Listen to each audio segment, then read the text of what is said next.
I'm Yonit Levy of Channel 12 in Tel Aviv. And I'm Jonathan Friedland of The Guardian in London.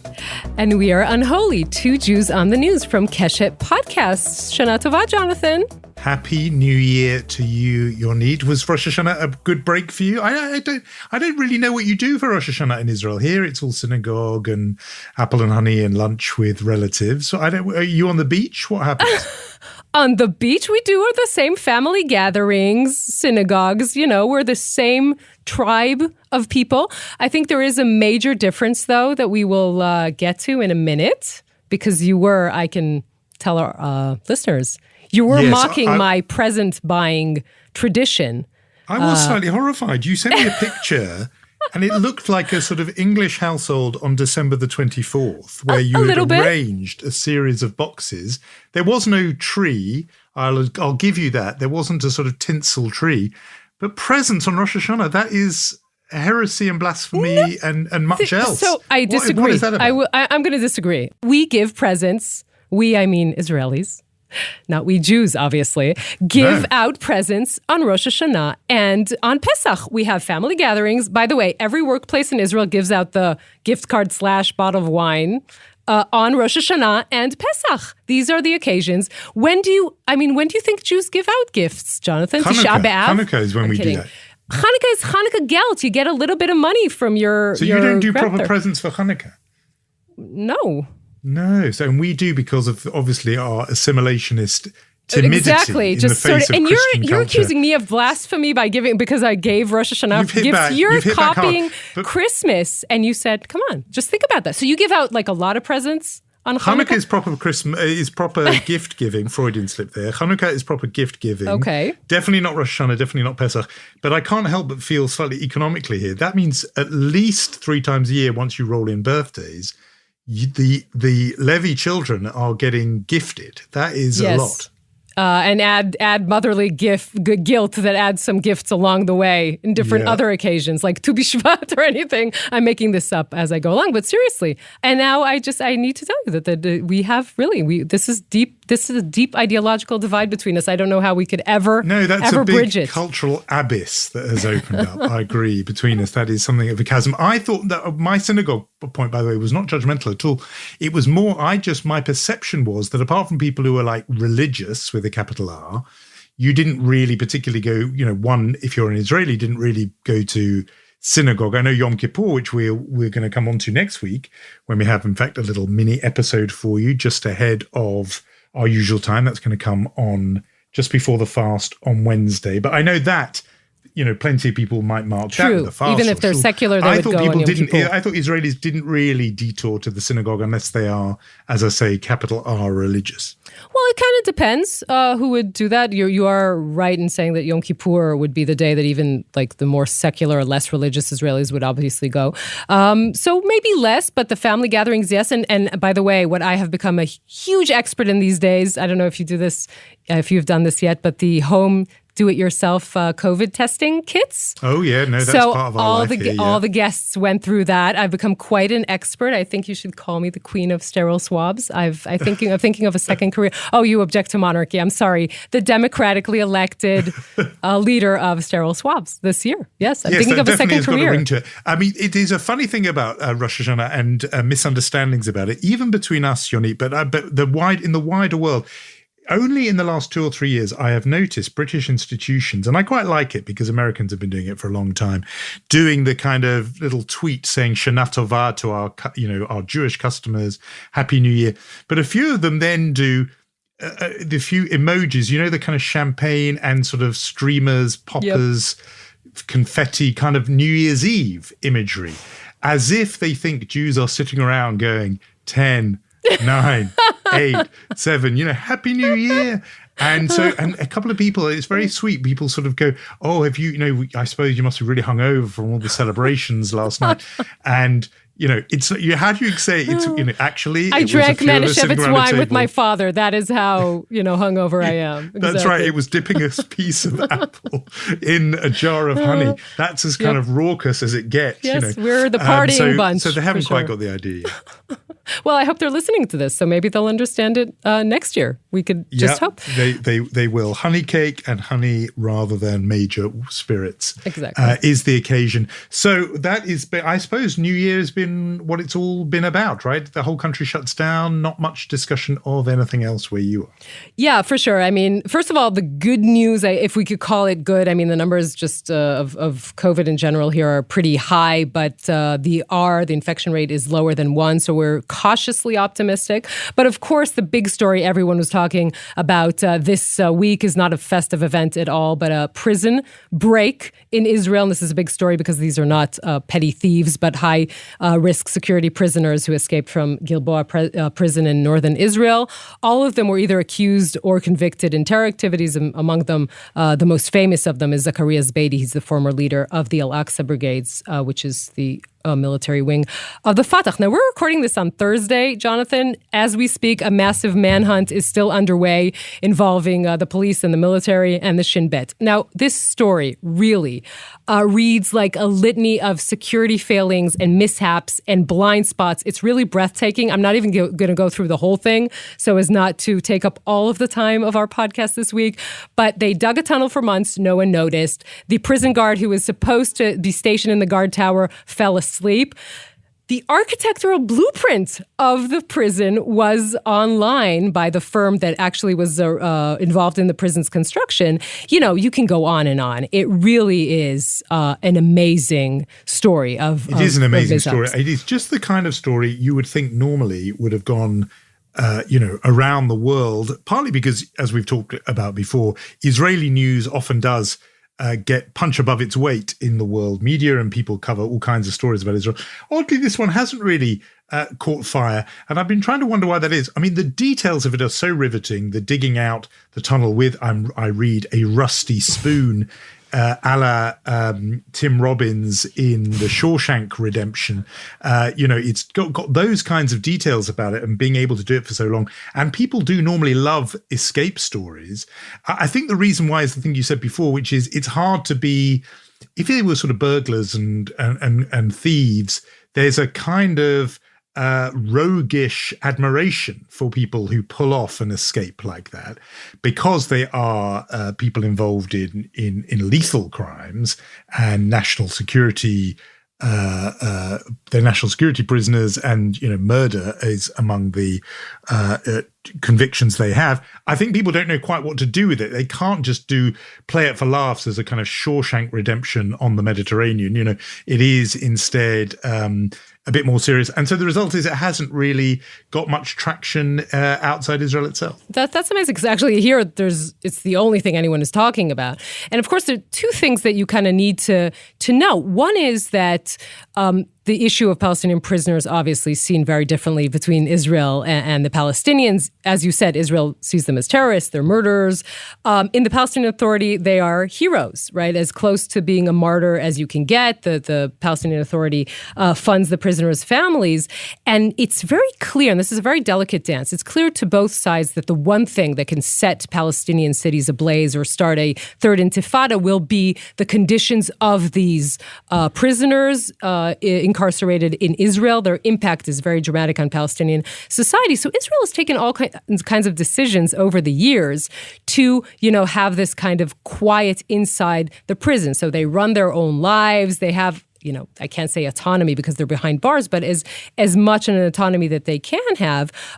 They smuggle in cell phones, etc. So this all because Israel was interested in this situation, that to have this kind of quiet and not set the whole situation up in flames. This is part of that story. The other thing is, Jonathan, just the huge gap that exists in this country between the high tech and the sophistication and the Israeli technology, right? I mean, right this week, doctors had a successful separation of conjoined twins with like 3D reality, and you could see every blood vessel, right? But the low tech that we always get punched in the gut with these prisoners just digging a tunnel under the prison with no one noticing for months. I mean, with a spoon. It is set up of a joke that you can escape out of a prison prison. Right. Actually, just to make it worse, the prison itself was built on pillars, and there was already a subterranean, kind of cavity that it made it very easy for them to dig their way out. I mean, really, this story is unbelievable. They could just give them the key, and the whole thing would be less humiliating for the Israeli prison service.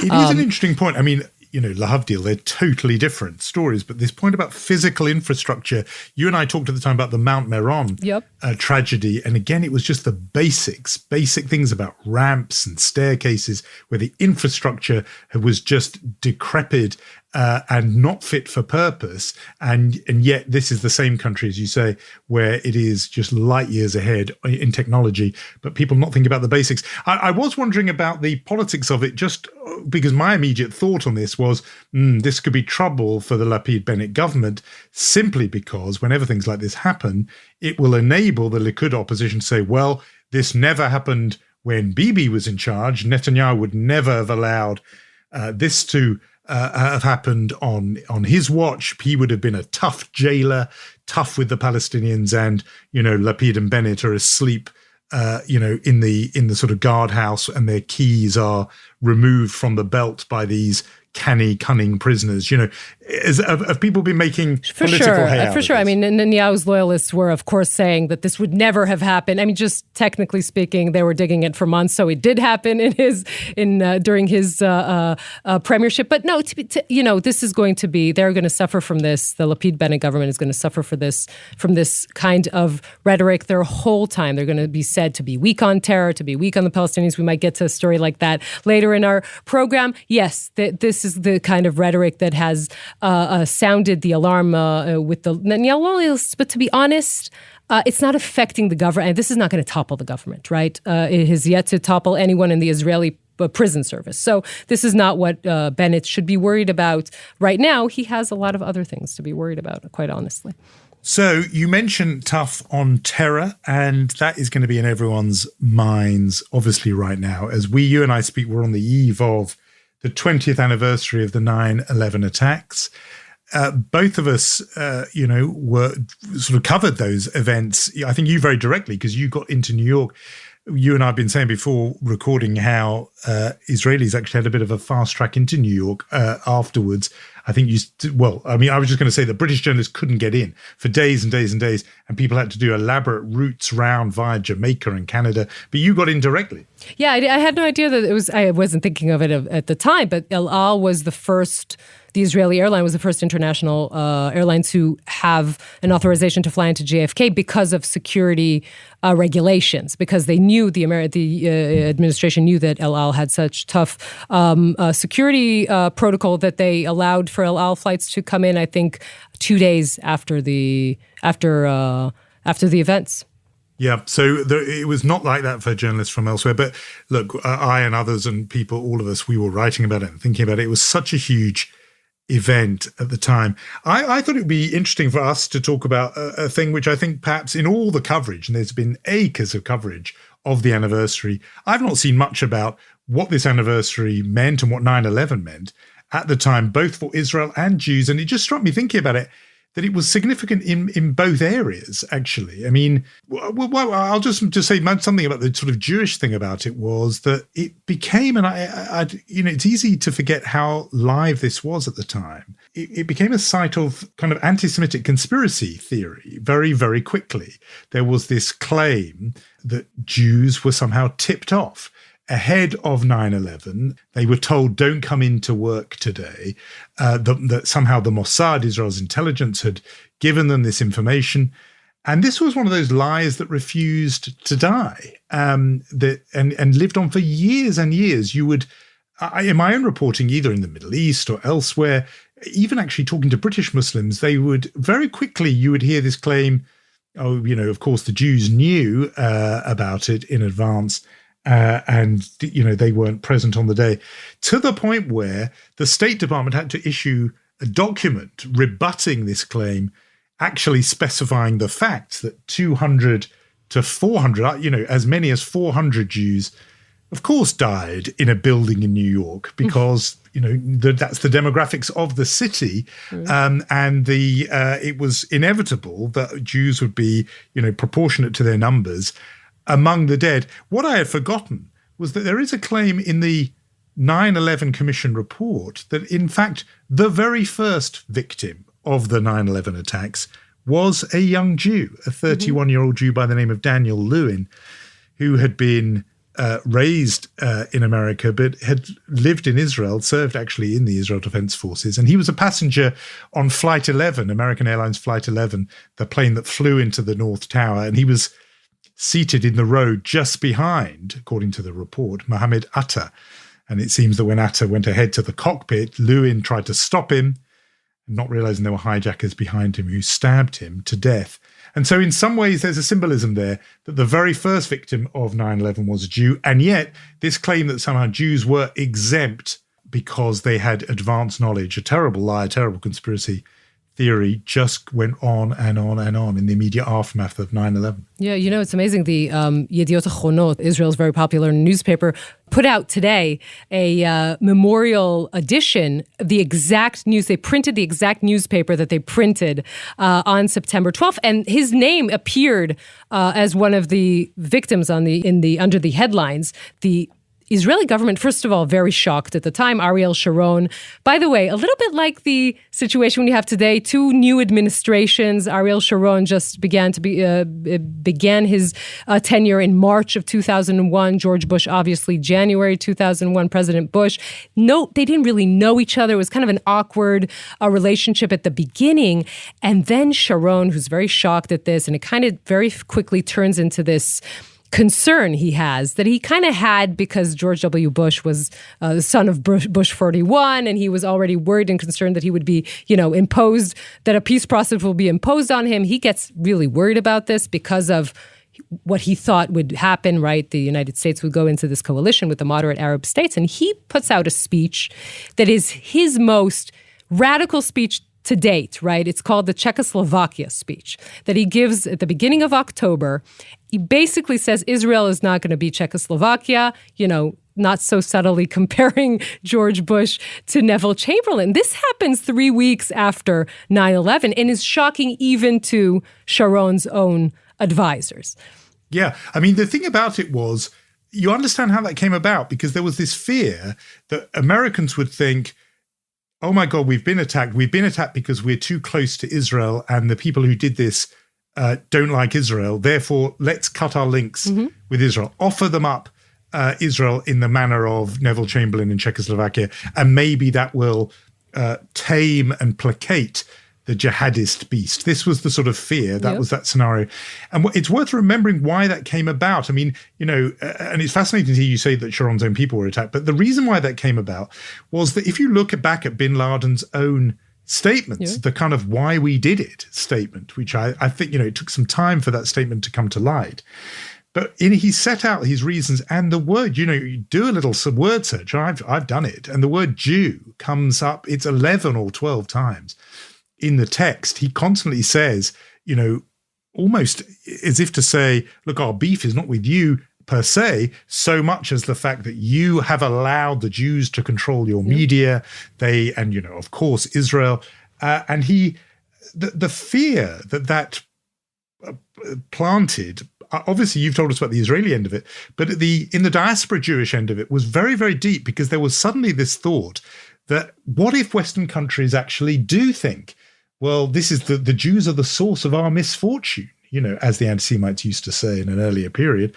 And they've brought this horror down upon us. And what if it drives a wedge, particularly in America, between American Jews and other Americans? And that was the fear that was around at the time. So Sharon was articulating something that was in the air at the time. Right. I mean, I just have to point out, if you just go to history.com today, Jonathan, right? Not a cuckoo conspiracy site, but the site of the History Channel, you will see under the category September 11 attacks, the hijackers were allegedly attacking in retaliation for America's support of Israel, right? So if you're a student just writing this paper today, you could actually copy that. But I want to return to that Sharon speech. And of course, you have these stories of his aides kind of realizing he wrote this speech by himself, trying to pull him physically from the podium not to give the speech. But after that, you have months and months of Israelis kind of going to the White House, trying to convince Bush's aides of how the Palestinians were supporting 9/11, including a description of merchandise that they brought in from the Palestinian Authority to show, how they were celebrating 9/11.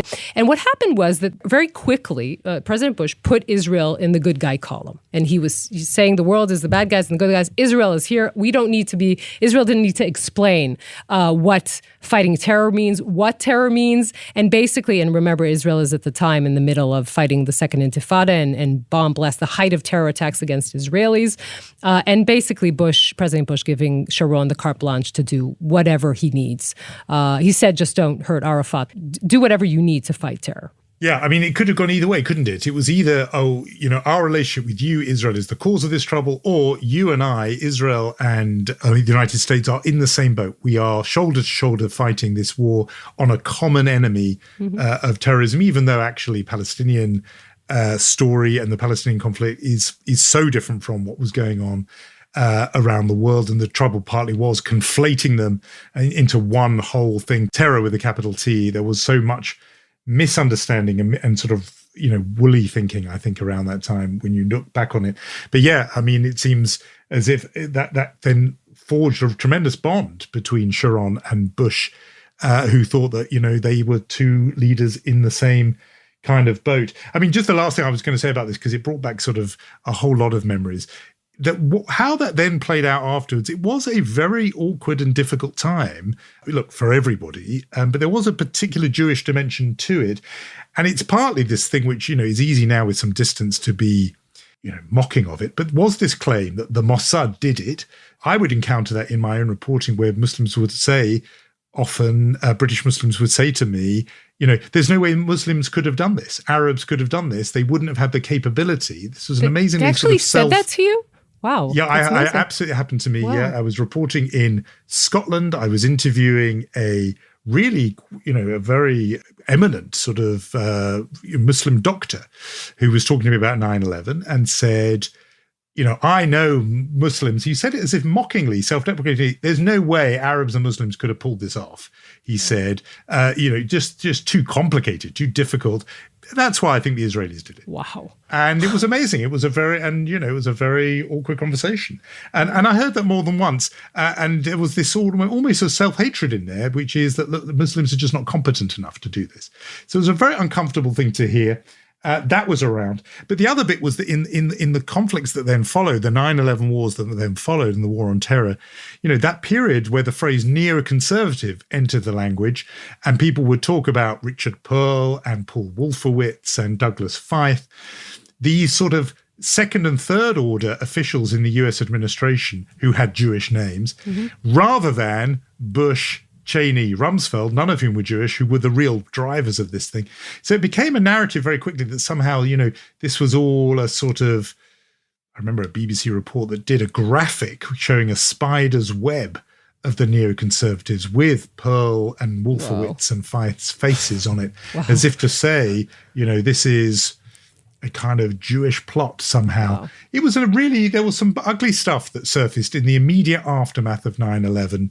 That in some ways is not easy to remember, but now with the 20th anniversary, it comes back. Wow. I didn't even remember that they did that. Obviously, that elaborate conspiracy saying, right, that Israel or the Mossad was responsible for this in order to drag the United States into Iraq was what became a conspiracy. And years later, this is so terrible and so offensive. And in fact, I remember at the time, one of Sharon's advisors then said that he had meetings with the Americans before 9/11 in which they asked him, who do you rank as the big threats at the moment? Obviously, Iran was top of the list even then. And Iraq, I remember interviewing an Israeli official and saying, and where did you put Iraq? And he went fifth. Seventh? Right? I mean, in all his maybe conversations with President Bush, Sharon would always say, Iran, Iran, Iran. Iran. And Not so, that, of course it I wasn't don't Iran. think Israelis shed a tear when Saddam Hussein was toppled, right? But it still wasn't their It wasn't their priority. So the idea no. that Mossad did this in order to get the Americans to do their bidding by toppling Saddam Hussein, that only works if you think somehow the Americans got the memo wrong. And, what the Israelis were saying was, do this to get Iran. And then somehow in translation, Iran became Iraq. No, it was a time of a lot of kind of bonkers conspiracy theory. Useful to remember now when we think we're in the age of the conspiracy theory. Even 20 years ago, there was plenty of it. So it's useful to remember that humanity was always crazy. That's what you're saying. The perspective, humanity was always insane. Okay, that's nice. A great segue to lead us to our Chutzpah and Mensch awards. Let's start with Mensch. I think we need some good vibes here. Let's do that. And we stay with American Jewry because this, to me, is an absolute gem. It's a PSA, a public service announcement that has been put together targeting, I think, clearly Orthodox Jewish community to get vaccinated. And it takes the form of a video in which, beautifully shot in black and white, a series of rabbis urge their congregants, their followers, to do the right thing and get vaccinated. My favorite bit, and I'm going to mention it just so that you can listen out for it, is in the thickest possible New York accent. One of the rabbis says, as if to say, what's the question here? What is the controversy here? He goes, what's the shiloh over here? Get vaccinated. Anyway, you can hear it. My dear and beloved Chevra, the Ribbon Shalom has given us a gift, a very precious gift. It's called the COVID-19 vaccines. Unvaccinated people die. They die. We haven't lived through enough. We shall live in the over 120 years, but Shingadog. For we in the community have to realize that if 99% of doctors say take the shot, we take the shot. What's the shiloh over here? Are we playing games? I love this bit. I could listen to this forever. Love. I mean, if we weren't already called unholy, I would be suggesting, what's the shiloh over here? as our title. Look, it's fantastic. Bits a little smattering. I think that was Yiddish, right? We were hearing some Yiddish in there. Yes, a lot of Yiddish there. We don't hear enough of that. And just fantastically Ashkenazi accented Hebrew as well. I mean, all of it's great, but I think it's good. They're hitting their constituents exactly with the right message. It shows you the numbers are up in a very alarming way in the United States. And, there has been some reluctance in the Orthodox Haredi world to get vaccinated, and they're targeting that message, I think, brilliantly. Well, I have to say that the Israeli in me just wanted to point out that the mainstream Orthodox rabbis in Israel as well wrote this joint letter calling anyone older than 12 to go get vaccinated. They did not, unfortunately, have a nifty video, but they also called for that. So that's important. Why am I left with chutzpah? Jonathan, you gave me the chutzpah. We're on the cusp of Yom Kippur. I will have so much to... That's the reason why I want to be in the good books before we come to the Day of Judgment and leave the evil tongue and evil speech of Lashon Hara to you. You can diss people. I'm only talking mensch this week. You're such a good friend, Jonathan. So I will say that our chutzpah award of the week goes to a new entry. He's never been on our list before. Naftali Bennett, Israel's new prime minister. Here's the story. Last week, Israel's defense minister Benny Gantz met with Palestinian Authority leader Mahmoud Abbas. They discussed security issues, monetary issues. A large monetary loan to the Palestinians was coordinated. This was the first meeting of its kind in a very long time. We should note, Bennett knew of the meeting. He approved the meeting. He maybe didn't really like the meeting, but he greenlighted it. The minute the meeting becomes public, he is attacked by his own base.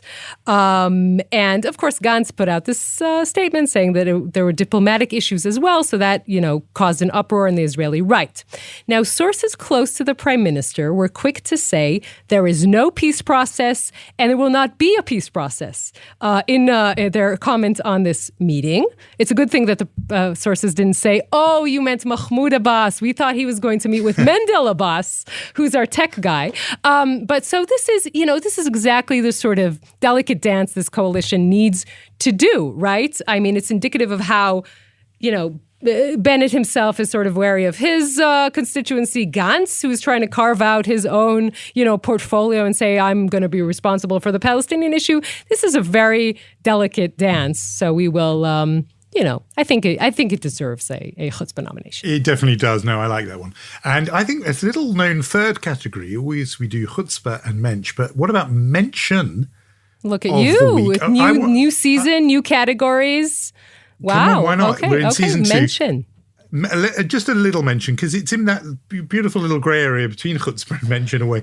This photograph. Will you tell us about the picture, and then I want to say something about what it shows. Okay, so the former Prime Minister of the State of Israel, Benjamin Netanyahu, was sitting in the Knesset last week during the budget vote. You have to physically be there. And he was reading, he likes to read autobiographies and biographies, not a big fiction reader, but this he likes. He was reading the autobiography of former British Prime Minister David Cameron, called For the Record. It's actually a copy, a limited edition that was signed by Cameron. So can we pause on that for a second? The name of the autobiography, right? I'm just saying. For the Record. Right. This is a man who resigned after the referendum on Brexit. Just a few alternative titles. One False Move, The Prime Minister's Gambit, Don't Ask, Don't Tell. I mean, there were all kinds of things, but he called it For the Record. Okay. I wrecked it all, every last bit of it, by David Cameron. Now, I thought it was funny that of all the books that Bibi was photographed reading, it's that one, because they are not similar figures. I mean, yes, they're in the ex-world leaders club, but very, very different. Cameron, it was really a dilettante compared to Netanyahu. Cameron's entire parliamentary career, from being a new MP through to being prime minister, was 15 years total. Whereas Netanyahu's been around for absolutely ever. 15 years is, just one of his prime ministerial stints kind of thing. So he was a dilettante. His career was relatively brief, but the big difference is just not ideological. I mean, the whole thing about Cameron was that he was sort of chillaxed, he'd be at home with a glass of wine and Netflix, and he just didn't have any big driving ideas. When they asked him, why do you want to be prime minister? He said, because I think I'd be rather good at it. Whereas even Netanyahu's biggest critics will always say the man was kind of driven by not just ideological, but kind of historic purpose, seeing he's the one person who can save the Jewish people from the threats that are kind of biblical in scale. That's how he saw himself. So I suspect the link, the reason why Netanyahu was reading Cameron's book was not really about the content, not really thinking, that there's things he could learn from him as a politician, but rather, I think, publishing was what was on his mind. He's thinking, I'm going to do my memoirs, and I just want to see what the competition is like out there. And so I guess he was flicking through that book, looking, okay, so you do it that way. You don't do it always chronologically. You can do it by theme. How many photographs do they have in the middle? That's it's purely a guess, but I think he's thinking about his own memoirs. You can have a look incidentally at the photograph. We'll include that in the show notes. You can see yourself and may come to your own judgment whether he's doing a skim read or a deep dive into the Cameron memoir. But the setting of the picture is also fantastic, and there's a story there too. For sure. He is sitting in an isolated chamber in the Knesset because he had just returned from his long vacation. By the way, I think it's the first real vacation he's taken in years. And he was in Hawaii, not, as far as I can judge, in the White Lotus Hotel. I want him to be in the White Lotus Hotel. I want Armand to have taken against Bibi and decided that he's going to tamper with Bibi's breakfast and somehow sabotage Sarah Netanyahu's, poolside drinks. I think Armand and Bibi is a spin-off of the White Lotus that the world needs. I could not agree more. He was actually about staying on an island owned by billionaire Larry Ellison, who is one of the witnesses in Netanyahu's trial, but that's a whole different series. Oh my word, so that's trouble. But it's funny because if he was staying at the White Lotus and went for the full service and offered his clothes, for example, to be laundered, he could then say, I've had my clothes laundered at the White Lotus and the White House. So it would be the natural thing for him to do, because as we know, the Netanyahus used to take their dirty laundry with them when they went to Washington. You really and are stayed going walking this risk. You're taking a lot of risks here just before Yom Kippur, my friend. Just saying. I know. I've just cancelled. Living on the edge. I've cancelled all the good stuff. We should have a link to White Lotus in the show notes as well, just in case people don't know who Armand is. But if you do know, delight yourself with the thought of him and his staff waiting on the Netanyahus. I prefer that to being I think it might be better than the original version of the series, which was pretty good. I'm just saying. Yeah, no, it was great. I loved it. But this could be season 2. Talking of season 2, this was season 2, episode 2. So I hope you're enjoying it. Reminder that next week, just before Yom Kippur, we will be back to you with a pre-fast episode.